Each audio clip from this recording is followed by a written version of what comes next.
Thank you. So let me start with a definition of gonality of general X. So X would be a projective variety.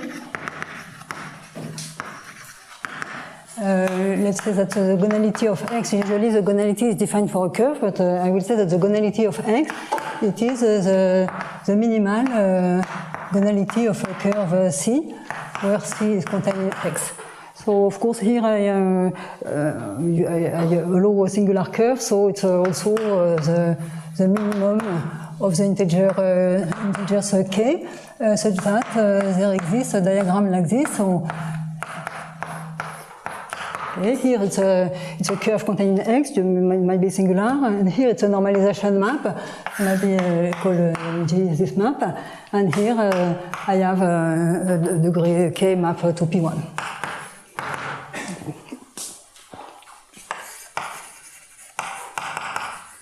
Okay. So now there is another notion which says more about the geometry of X, and which is easier to compute, which was introduced by Bastianelli, Depoy, Hein. So I will refer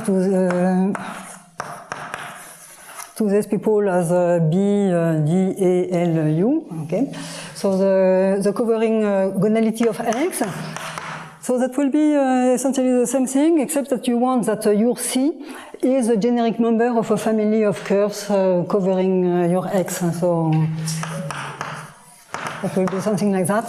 The mean of the gonality of C eta, or maybe C eta bar, where C eta bar is the generic fiber, or geometric generic fiber of a family of curves like this. Okay. And phi is actually a family, so phi is dominant. And of course, the phi restricted to CB is, well, generically injective, something like that.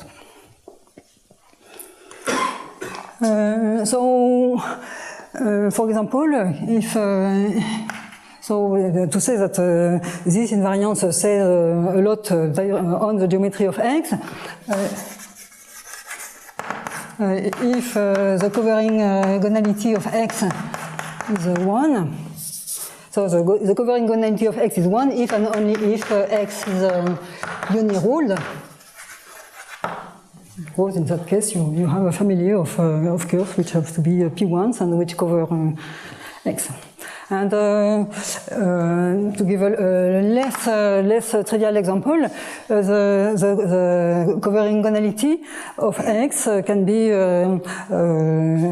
given an estimate in the case of hypersurfaces in.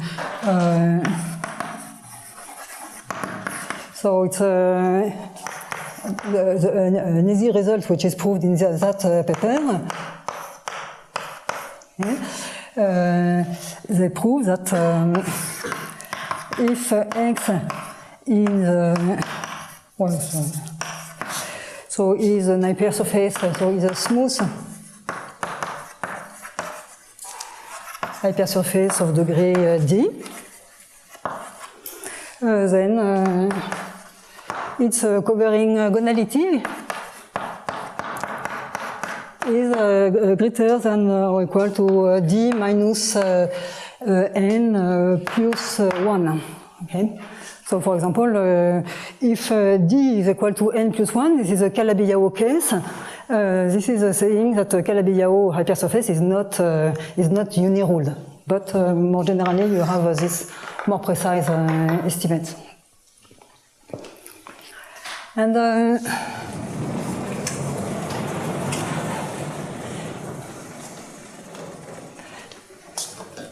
so in the same paper, again, same author. They asked what happened for abelian varieties. So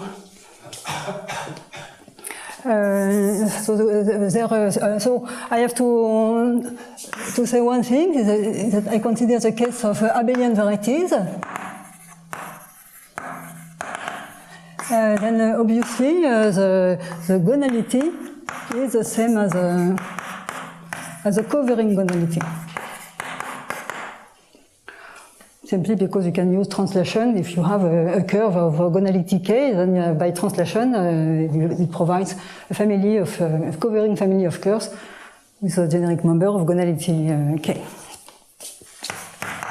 And the question asked in this paper is this: so is it true that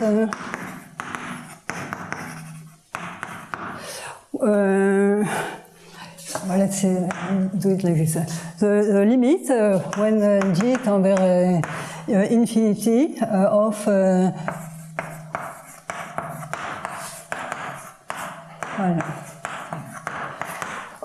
the covering gonality of a very general abelian variety of dimension G is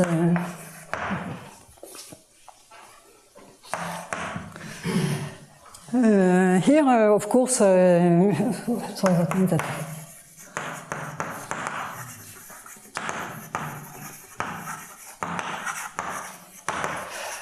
of course, said like this, it's not very correct. You should say precisely for each G that will be the dimension, and then you fix a polarization tape for your abelian variety. Then you have a moduli space parametrizing abelian varieties of with that dimension and that type of polarization, and you consider the very general member of this parameter space. You look at the corresponding abelian variety, and you want to show that you compute its covering gonality that produce for you a number which of course a priori depends on G and the polarization, but not that much on the polarization. And you want to see that that number tends to infinity with G. Okay, so, and then the answer is yes, so let me write the result.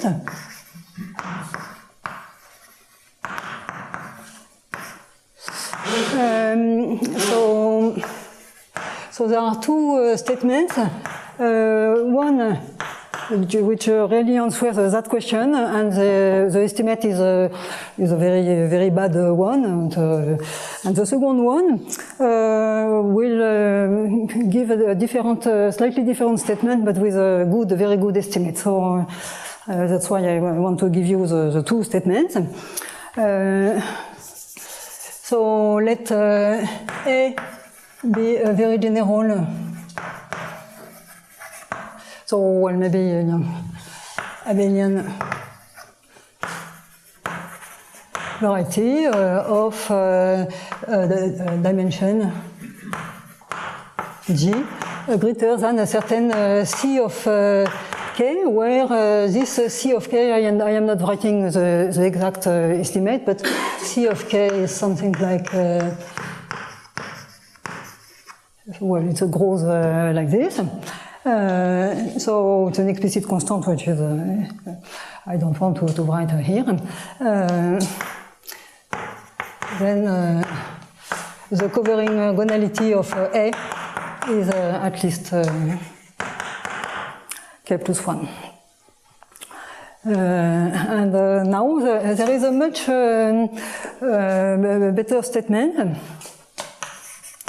If, well, the covering gonality, as I said, it's the same thing as the gonality, so you have to consider curves in A with a morphism to P1, which is of degree K. And now I am going to consider morphisms of restricted tape, namely, so a priori you should consider this. Okay. And I am going to consider those which are totally ramified. namely G lower star of maybe. So let's call dt. So this is that gives me a family of divisors on C tilde. So, and when I say totally ramified, I want that G lower star of D0 is K times OA. So the abelian varieties I consider are actually abelian varieties, that is the groups, they have an origin that I write like this. So, of course, this is not the general K-gonal curve, which will look like this, but the point 2 will consider those kind of curves. Okay. So now the statement is this: let A be very general abelian variety of dimension G greater than or equal to 2k minus 1. Then there exists no diagram like this.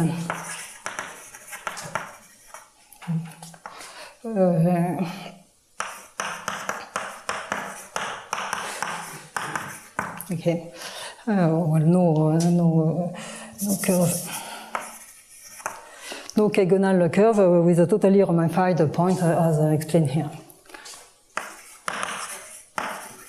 Of course, the G is not a constant, and degree F should be none greater than K, maybe something like that, and the G lower star F D0 is L times F.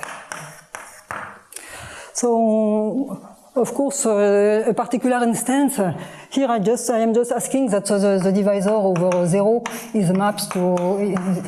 is fully mapped to OA, but a particular instance is a case where I am considering morphisms which are totally ramified over 0, in which case the divisor D0 itself is just a multiple point. Okay. So let me. So this statement too, it may look a little strange, but in fact, it generalizes a very beautiful result by Pirola, and in fact, most of the proofs I am going to give are generalizations of the arguments Pirola used. So this theorem, okay, so it generalizes. Okay,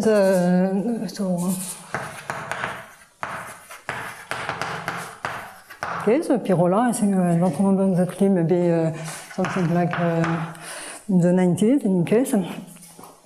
And Pirola proved the following.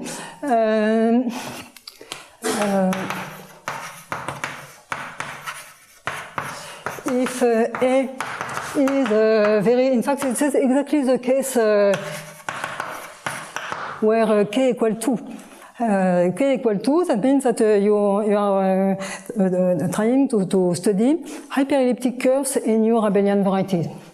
And Pirola proves that if A is a very general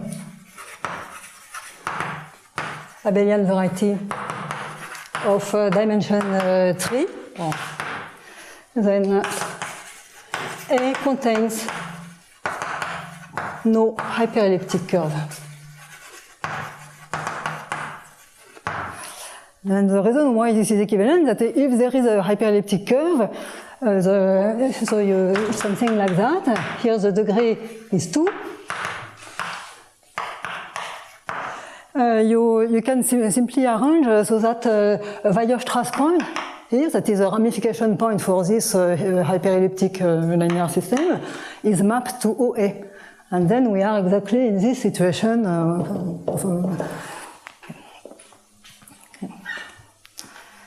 and in fact, I am going to use some of these ideas.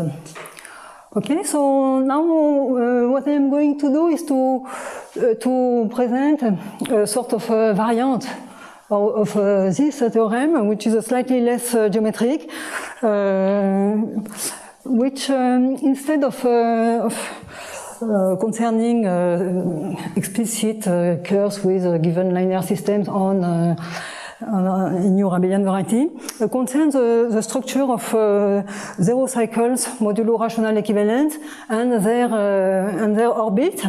In fact, it turns out that essentially this statement has a more general version which involves the study of these orbits. And the reason is simply that if you have this situation,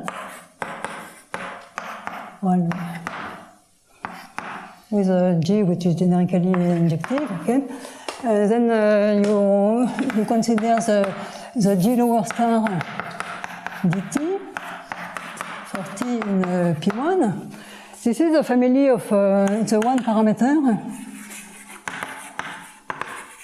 family of zero cycles modulo one parameter family of zero cycles of degree k. Okay. And of course, which are all rationally equivalent.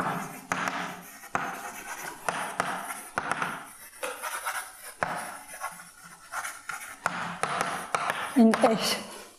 So my point is that in this statement you can actually replace these geometric conditions by positive dimensional. So if you, so it gives a positive dimensional orbit. Okay, so if I have Z zero cycle, say effective zero cycle, if you like,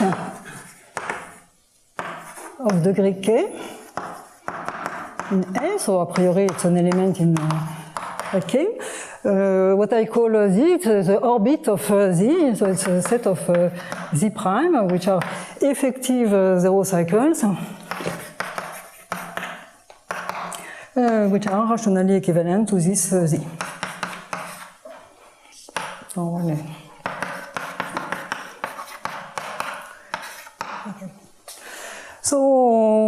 So if you have a K-gonal curve in your C, that provides for you such a positive dimensional orbit, namely this family, but not conversely. I mean, it's just a more general setting. So the conclusion is that this theorem here has a variant. Okay.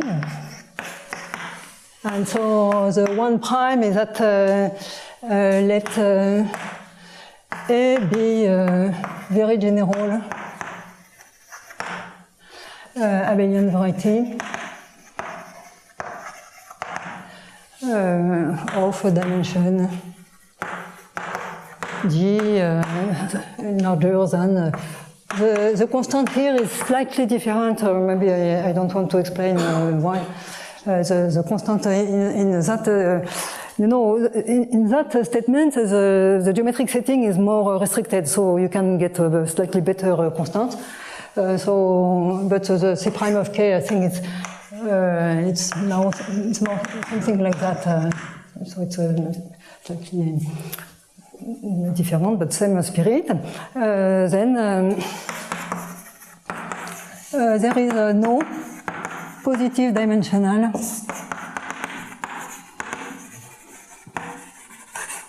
orbit for rational equivalence of zero cycles of degree K.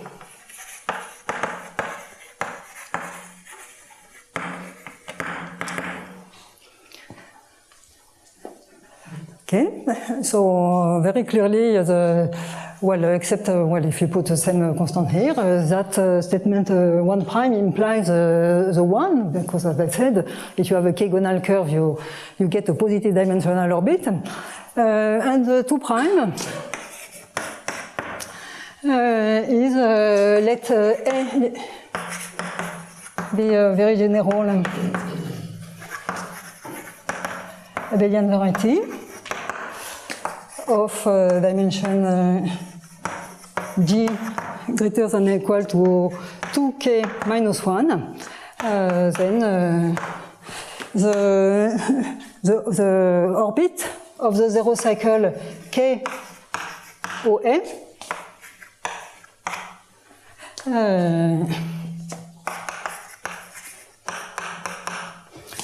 is countable. So here, if I have an x in A, I denote by x the corresponding element here. And the reason why I want to distinguish is that, you know, after that you will add, there is a risk of danger of confusing the sum of the points using the group structure on the abelian variety and the sum of the zero cycle. So that's why we want to distinguish this. So I take the particular point here, and I get a zero cycle of degree 1, and I consider k times this zero cycle. And I am saying that this one, modulo rational equivalence, it is rigid. Under this condition, that A is very general. Okay. And very clearly, the 2, now the 2 prime immediately implies 2. Because in a situation like this, where I have such a morphism which is totally ramified, the DT, family DT, provides a positive dimensional orbit for that cycle. Okay, so now I am going to concentrate on this. This is, it's a little more technical, and I want to explain how it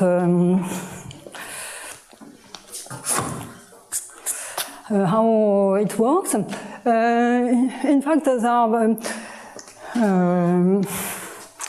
are several ways of getting that statement, and in some sense, there is a machinery which goes back to an idea of Pierola that I'm going to explain. So before that, I want to show you other kinds of statements that can be obtained by the same method. So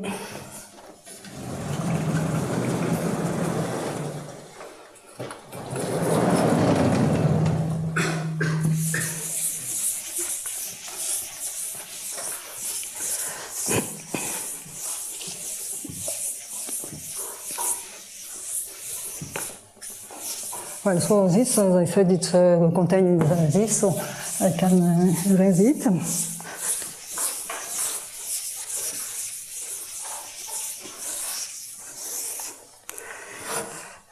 So let me explain, let me show you another statement, which apparently will be unrelated, but it turns out that one way of getting this is to prove this other statement. So another result on zero cycles. Now it's not just CH0 as an additive group, but one has to know that the CH0 group of an abelian variety has an extra structure which is very nice, which is given by the Pont-Hagin product.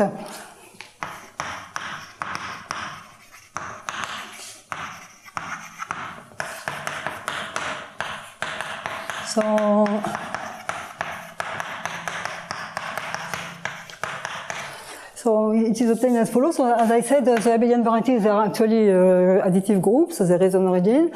So I do this. I have the sum map. And the Pont-Hagin product is defined as follows, so call it star. The Z star Z prime, it is mu lower star of Z cross Z prime. And Z cross Z prime for zero cycles, well, of course, for technically Z cross Z prime, if you want really to think in terms of the Chow group, it's PR1 upper star Z dot PR2 upper star Z prime. For effective zero cycles, it's just really taking the product with multiplicity.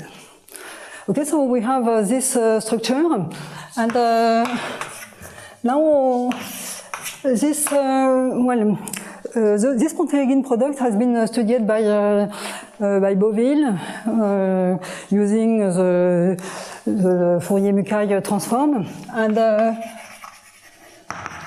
I think that also Bloch.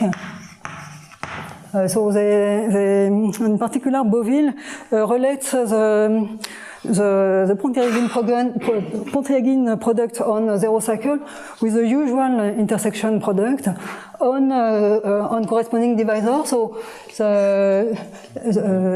suppose that your A is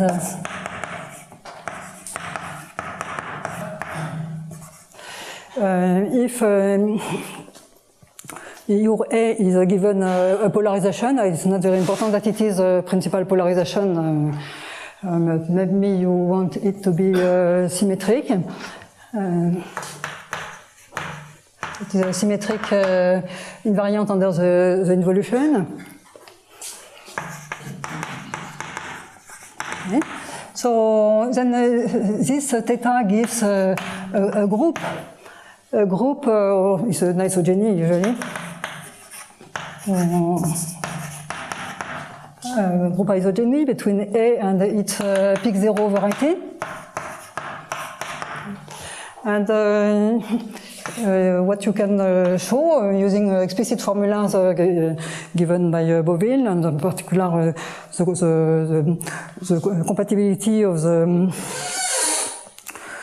the fact that Fourier-Mukai transform transport the Pontelligin product on zero cycles to the intersection product of divisors. Then the conclusion is that if X belongs to A, X minus OA. So this is a zero cycle of degree 0. To a certain power L, so power for the star product, is 0 in CH0 of A. If and only if, so let me, so this, of course, this map here is given by X maps to theta X minus theta. So this vanishing here, it is the same as saying that dx to the L is 0 in CHL of A, which is a more concrete statement in some sense, and also gives some geometric meaning to this this Pontelligin product on zero cycle. Okay. Okay, so now let AK for any abelian variety, let AK to be the set of X in A, such that X minus OA to the K is equal to 0 in state 0. And the theorem 2 is the following.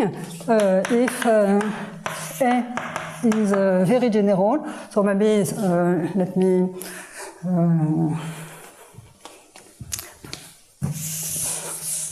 so let me give so the obvious alternative definition is that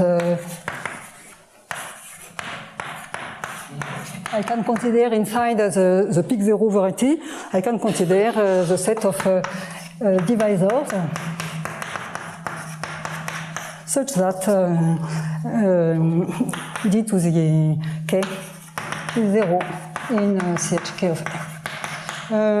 Yes, maybe it's better to hear the Chow groups with a Q. Here everything is with a Q coefficient.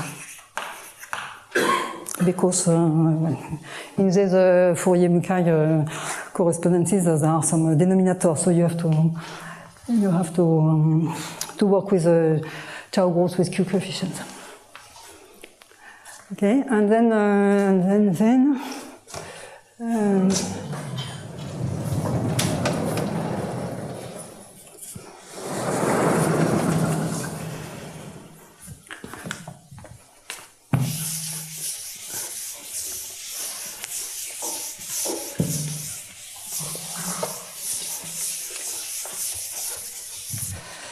and so the theorem 2 is the following. So let A be a very general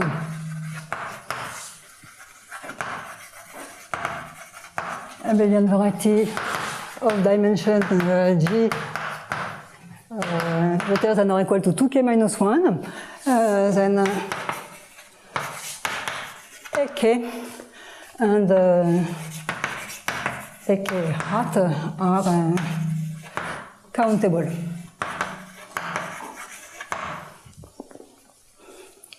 Okay. So it's not a surprise that the estimate is the same. In fact, it turns out that this theorem implies this statement, or it's a theorem prime or 1 prime. This is okay. So maybe I explain why we have this implication. It's a formula that,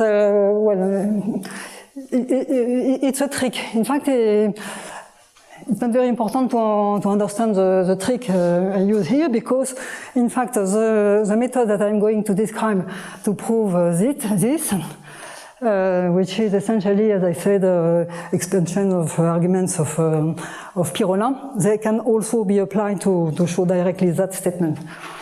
But there is a small trick which also allows to pass from that statement to that one, which is the following fact, which is, well, it's a nice, it's a little, how to say, hard to understand why this is true, but well, there is a proof. Let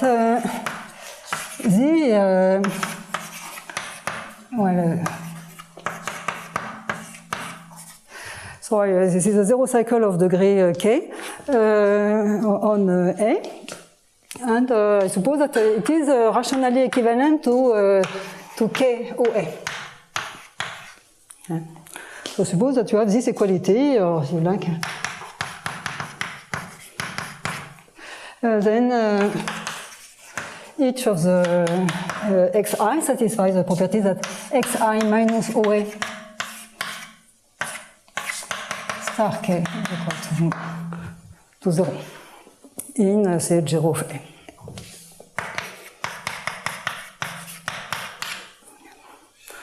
So it is clear now how this theorem 2 implies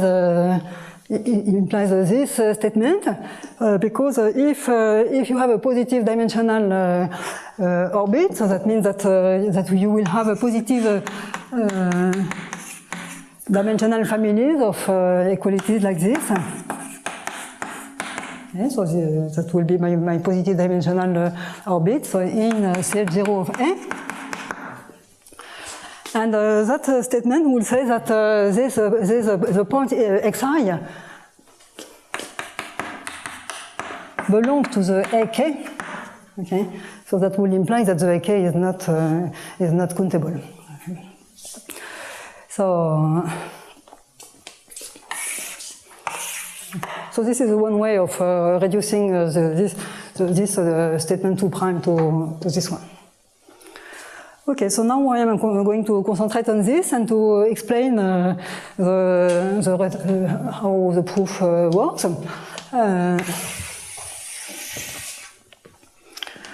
Just a last point, because of what I've wrote this equivalence here, using this isogeny between A and A hat, you see that the two statements here are equivalent for AK and for AK hat. Okay, so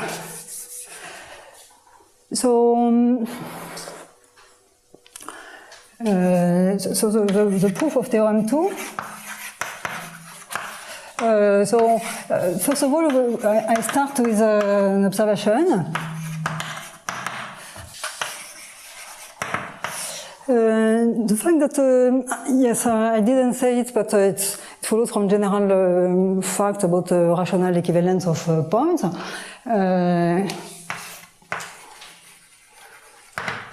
The general structure for a set like AK is that this is a countable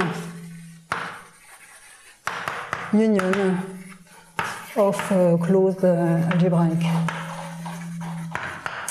subsets of A. So in particular, it has a dimension which is defined as the max of the dimension of one component appearing in this countable union. And then the lemma is that the dimension of AK, this is true for any abelian variety, is smaller than or equal to k minus 1. And this is implied by Mumford theorem on rational equivalence of zero cycles inducing corresponding statements for holomorphic forms.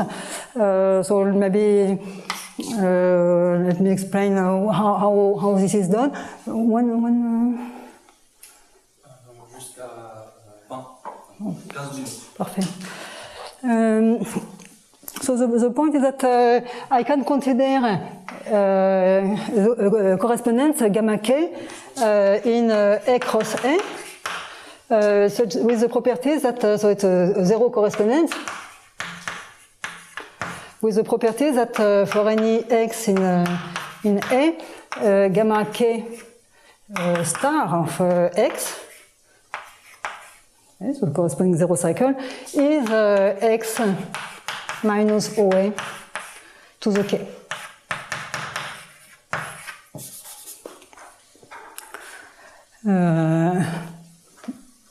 So that's more or less obvious. Maybe I have a little, I have some time, so I can explain how this is. Because, well, if you look at the definition of the Pont-Léguin product, x minus OA, okay, it is nothing but the zero cycle sigma of.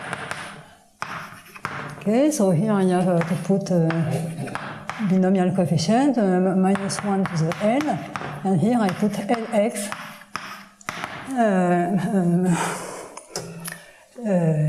Lx. So okay, so here the multiplication is just the multiplication by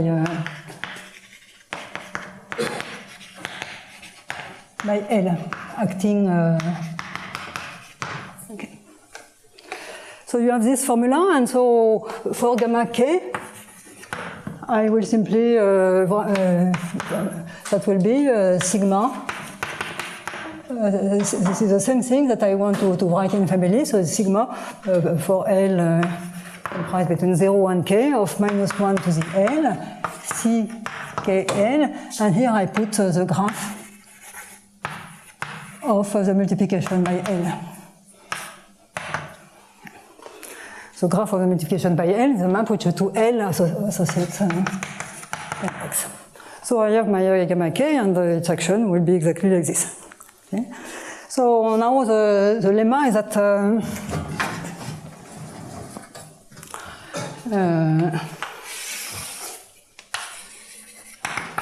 that if I consider this explicit correspondence, self-correspondence of A, its action on algebraic forms, holomorphic forms of degree K is just multiplication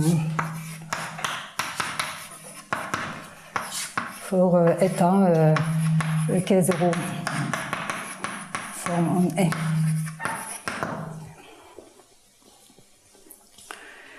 Now, what says, so now I can revise this. So what says the Mumford theorem is that, so now let B, so that will be a component. As I said, this is a countable union of closed algebraic varieties, so I take an irreducible component, maybe I desimularize it. Now, what Mumford theorem says that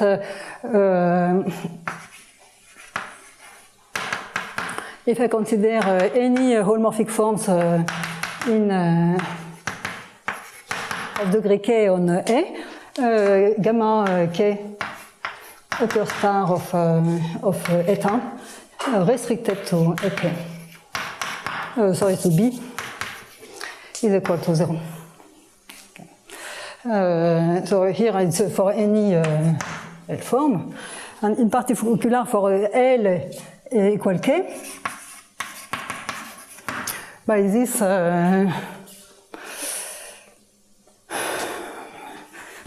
lemma, you conclude that all holomorphic forms of degree K vanish. Okay.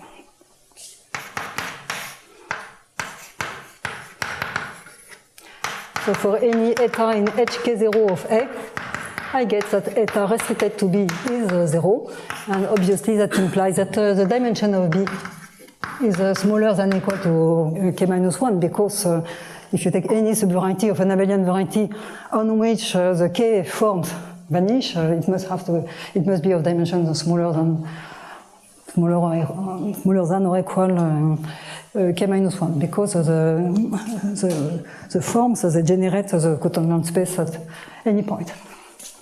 Okay, so we have this. And now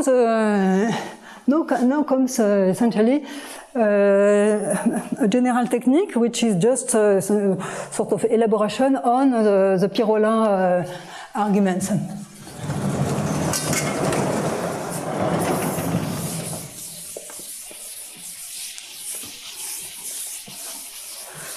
Okay, so let me. Okay, so there was this lemma that we keep for future, and I want to address this, but let me do this in a more general context. So definition.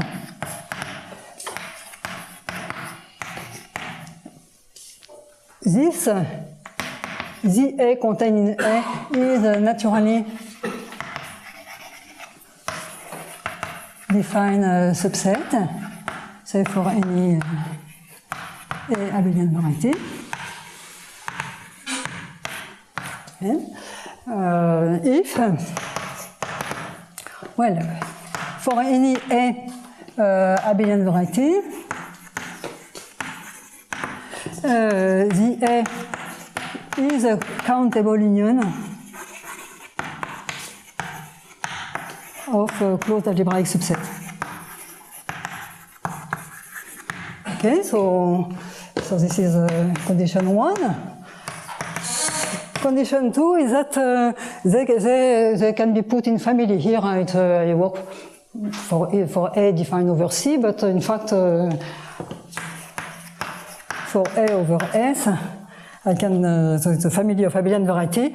I have ZA contained in A, which is a countable union of closed algebraic subset, and the A restricted to intersected with AT, it is my Z AT.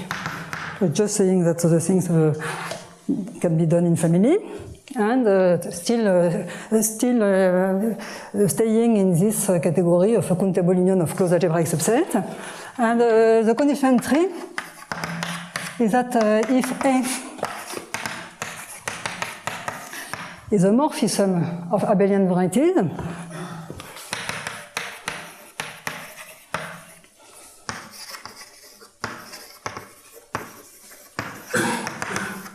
Then f of ZA is contained in ZB.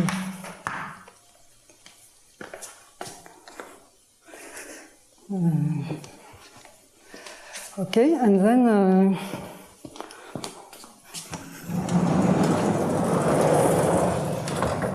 then the theorem is the following. Okay, so as I said, it generalizes in that context with that definition. Well, the arguments of.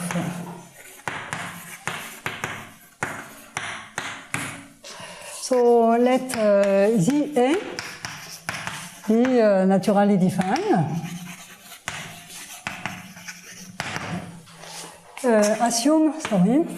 Assume that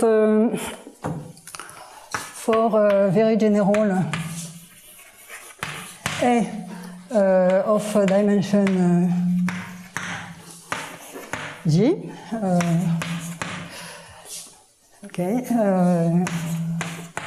and has a dimension of ZA equal N. As I said, ZA is a countable union of closed algebraic subsets, so it has a dimension, and you can check also that that dimension will be a constant on at the very general point of the moduli space of abelian varieties of dimension G. Then,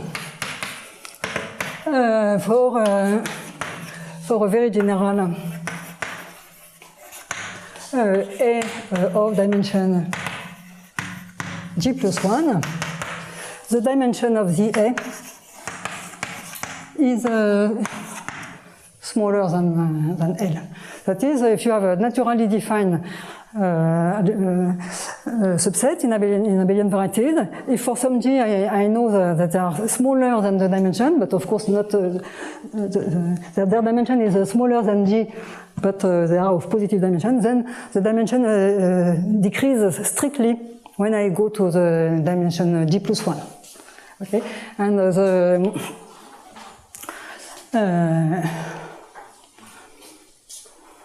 okay, and the corollary is that if the dimension of ZA is smaller than k minus 1, so for any A, then ZA is countable for very general A of dimension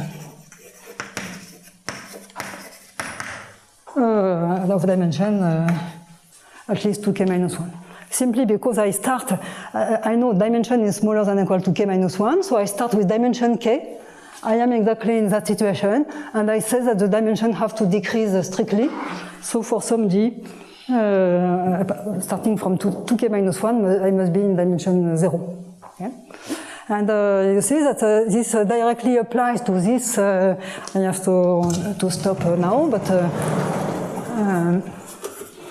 just to say that the theorem 2 is now a particular case of theorem 3 because the lemma is that if I consider AK contained in A, it is naturally defined.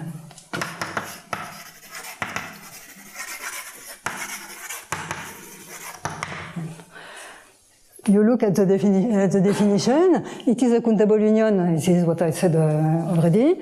It can be put in families, that's obvious. And the fact that I have to check the point tree, it's the fact that the Pontryagin product, it is compatible with the map F lower star. So that's why you get the point tree. And so now, because it is naturally defined, the theorem 3 applied, and also I have the estimate, which is where is it?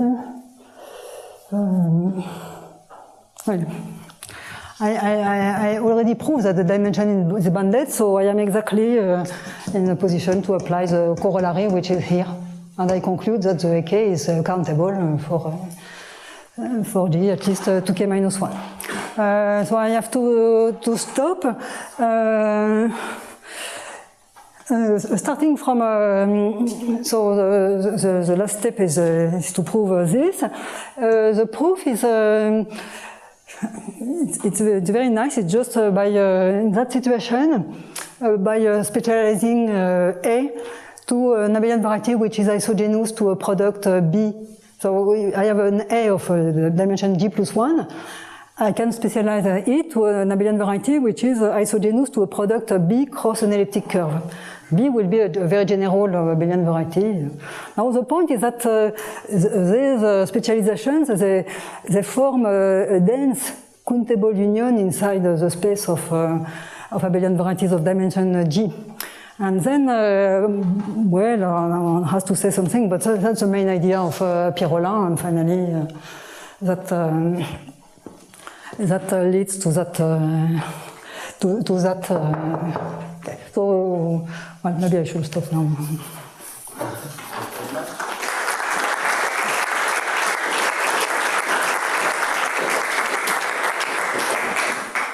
So, are there any questions? So, they want it for the video.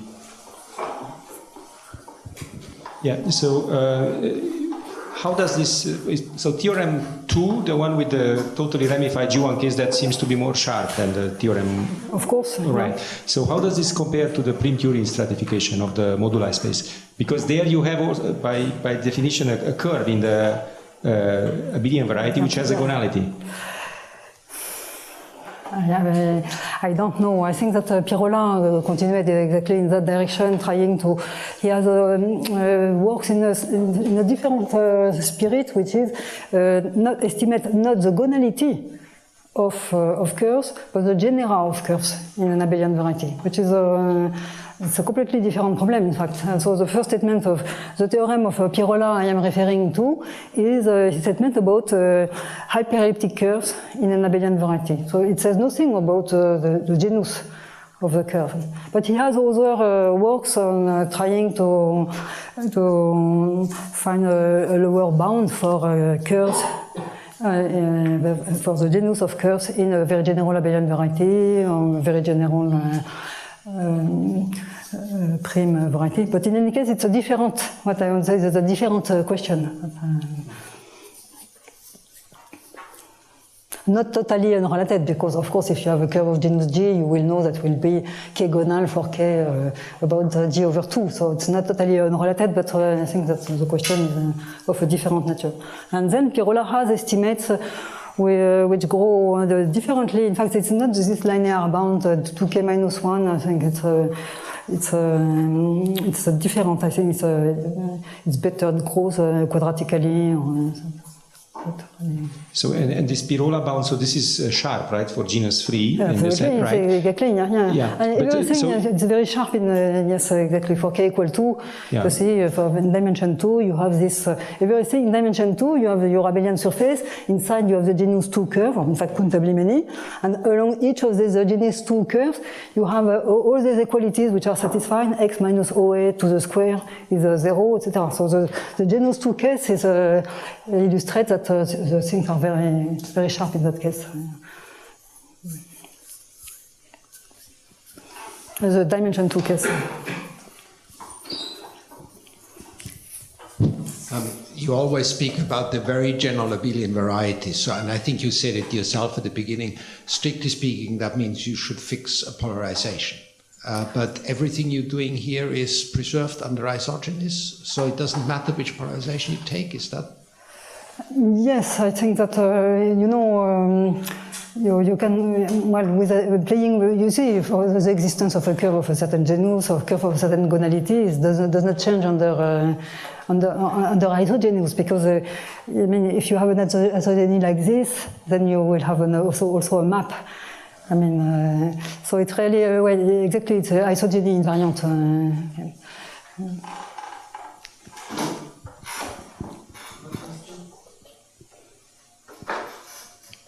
So let's thank Claire again. Thank you.